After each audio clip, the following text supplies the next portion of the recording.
ìjọ tí mo mọ̀ wípé Dangote gangan ni biological father mi ni mo tó mọ̀ wípé oró DNA ó dùn ní joró òbó ńlá o. ẹ̀yin elétí ọ̀fẹ́ tẹ́ ẹ bá gbàgbé tẹ́ ẹ bá rántí tẹ́ ẹ bá gbàgbé Mohbad tó dolóògbé lọ́jọ́ sí ọmọ Mohbad tó fi ilẹ̀ Liam wọ́n ti bẹ̀rẹ̀ sí ní sọ̀rọ̀ wípé kó lọ ṣe DNA lórí rẹ̀ wọ́n ti pe Wùnmí kó lọ ṣe DNA lórí ọmọ yìí àmọ́ Wùnmí ò dáhùn bàbá Mohbad pe Wùnmí àní kó lọ ṣe DNA àwọn aráàta gbogbo wọn ti pe Wùnmí kó ṣe DNA lórí ọmọ yìí kí gbogbo wọn lè fọkàn balẹ̀ wípé Mohbad gangan ló lọ́mọ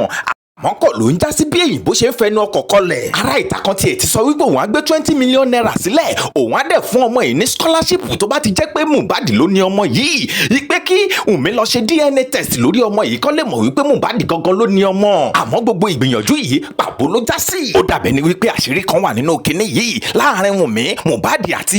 àòkùnkùn mọ́ ẹja ká béèrè bọ̀dá Naira Marley ti bọ́ sórí social media ó ti fún wa ní orin kan bíi anthem